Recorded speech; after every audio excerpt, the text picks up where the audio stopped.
한편 우리는 인류를 질병에서 구해줄 유전자 가위의 발명을 환영하면서도 유전자라는 단어를 마주하면 유전자 편집이나 유전자 변형 작물, GMO를 먼저 떠올리게 된다. 살아있는 세포나 생물체 유전 물질을 변경시켜서 새로운 물질을 생산하거나 새로운 기능을 수행하도록 하는 생명공학 기술을 제네틱 모디피케이션, GM 기술이라고 한다. GMO는 이런 GM 기술을 이용해 한 생물에 유용한 유전자를 유전자가 없는 다른 생물체에 삽입해 변형시킨 농산물을 뜻하는 말로 1987년 상업적 재배가 시작되었다. 그 시작은 제초제나 해충을 견디어 식품의 수확량을 늘리거나 무르지 않는 토마토를 얻기 위함이었는데, 그렇다면 GM과 유전자 가위는 어떻게 다를까? 다른 생물체 유전자를 주입하는 기술은 GM, 체내 고유의 유전자 내 문제점을 찾아서 교정하는 것이 유전자 가위 기술인 것이다. 보통 이럴 때 유전자 가위 기술이라 하면 외래 유전자 삽입이 없는 단순한 그런 유전자 가위 기술이거든요. 요거는 GMO, 일반적인 GMO는 외래 유전자를 삽입하거든요. 그런 의미에서 이제 큰 차이가 기술적으로 있다고 보는 것이고요. 그렇게 단순히 그냥 유전자를 잘라서 그거를 돌연변이 일으킨 경우가 하더라도 국제협약인 카르타나의 정서라든가 우리나라 유전자 변형 생물체법 해석 안에서는 일단은 유전자 변형 생물체, 즉 GMO라고 일단 분류를 하고 있습니다. 하지만 아까 말씀드린 그런 차이가 좀 있기 때문에 어떤 안전관리 수준과 관련돼서는 좀 법적으로 차이를 두어야 된다는 그런 주장의 설득력을, 미국이나 일본 뭐 이런 데도 지금 벌써 시행이 되고 있으니까 그런 데서 제출하는 정보들, 이런 거에 대한 우리가 다 분석을 해서 우리도 유사한 방법으로 이제 시행령이나 하위 규정을 만들어야 되니까 이럴 때 이제 가이드라인을 만들어서 이제 배포를 해야 되죠. 일부에서는 유전자가 편집된 식품이라는 것 때문에 건강에 심각한 위험을 끼칠 거라 생각하지만 전문가는 좀 더 객관적으로 볼 필요가 있다고 말한다. 이제 전통적인 그런 육종 방법은 돌연변이 육종이나 이런 이제 교배를 통해서 교배 육종이나 이런 통해서 이제 만들어지는데 그건 상당히 많은 우리가 알지 못하는 유전자 변형이 들어가게 됩니다.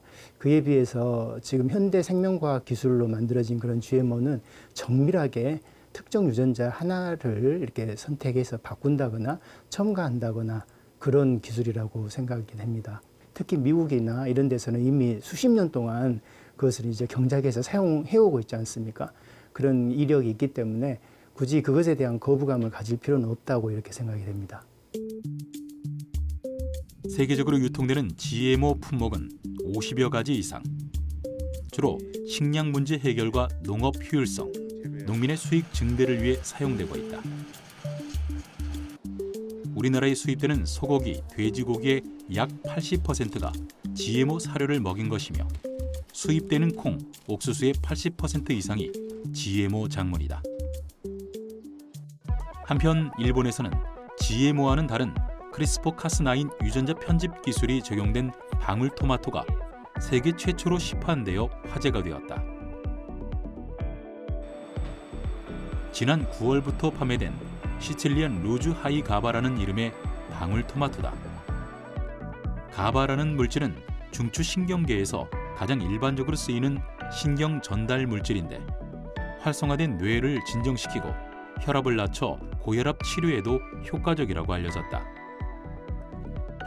이 방울토마토는 유전자 가위를 통해 가바 분해 효소가 덜 생성되도록 편집되었고 그 결과 일반 토마토보다 가바 함량이 4~5배 더 많아졌다고 밝혔다.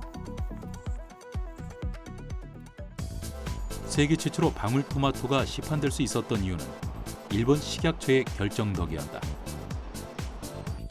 일본 식약처는 2019년 10월 유전자 편집식품 신고제를 도입해 새로운 유전자를 추가하지 않은 유전자 편집식품은 안전성 시험을 면제해 준 것이다.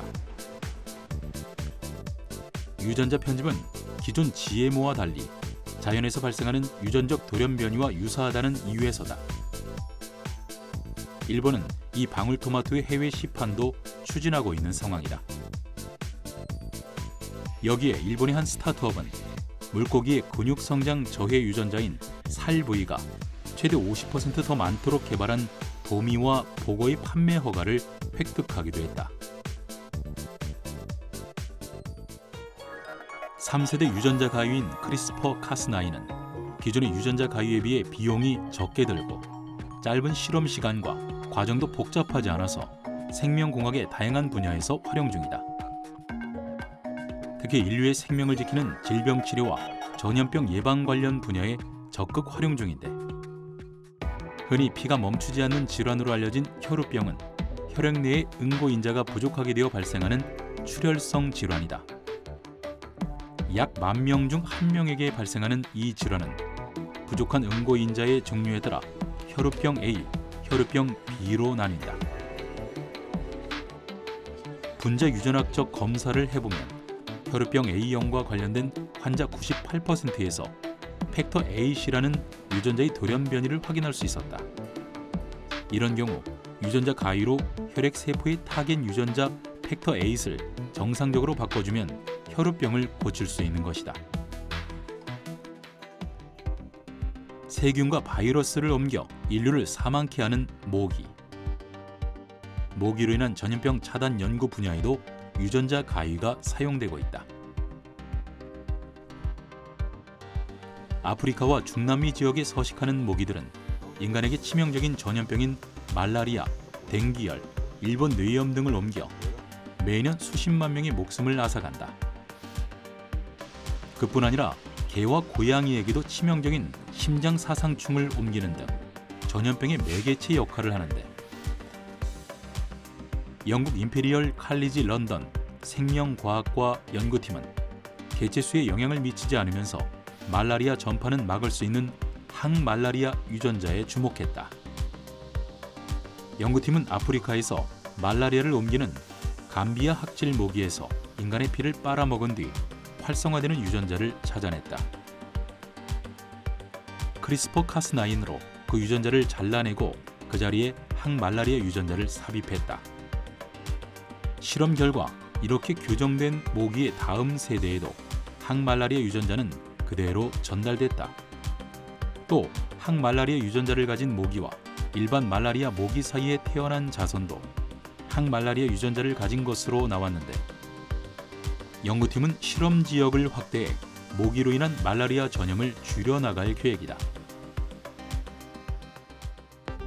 그렇다면 동물에 대한 유전자 가위 연구는 어떤 방향으로 이루어지고 있을까? 동물 근육의 발생과 성장을 억제하는 유전자, 마이오스타틴. 이 유전자가 결핍된 동물은 근육이 많고 비대하게 성장한다. 중국의 한 농업과학원에서는 양고기 생산량을 개선하기 위해 유전자 가위를 사용해 후양을 개발했는데, 이는 유전자 가위 기술로 양고기 생산량과 살코기 비율을 개선할 수 있고, 유전자 편집량과 수입량 간에 큰 차이가 없어 중국의 해외 축산 수입 의존도를 낮출 수 있을 것이라고 했다. 뉴질랜드에서는 소가 뜨거운 날씨에 대한 저항성을 갖도록 하기 위해 크리스퍼 카스9을 사용했다. 소의 털 색깔은 특정 단백질의 아미노산 하나 차이로 결정되는데, 이 아미노산 유전자를 편집해 소의 얼룩무늬를 흰색으로 바꾼 것이다. 태양빛을 더 많이 반사해 더운 날씨에 쉽게 적응시키고자 한 것인데, 실험에 사용된 2마리의 소가 모두 죽었다. 이는 동물에 대한 유전자 가위 연구는 매우 신중해야 하고 결과를 예측할 수 없다는 것을 보여준다. 유전자 가위는 인류를 위한 이로운 기술임에 틀림없다. 하지만 생명체를 다루는 기술이기 때문에 어떻게 쓰이는지가 더 중요한데, 2018년 중국에서는 유전자 편집아기 디자이너 베이비의 출생을 알려 세계를 놀라게 했다. 중국인 과학자 허젠쿠이. 그는 유전자 가위를 활용해 에이즈에 감염된 남편과 정상적인 아내 사이의 배아를 에이즈의 내성을 갖도록 유전자를 교정했다. 불임 치료를 받던 부부에게 배아의 CCR5라는 면역 관련 유전자를 제거하고 착상시켜 쌍둥이 여아를 낳게 한 것인데,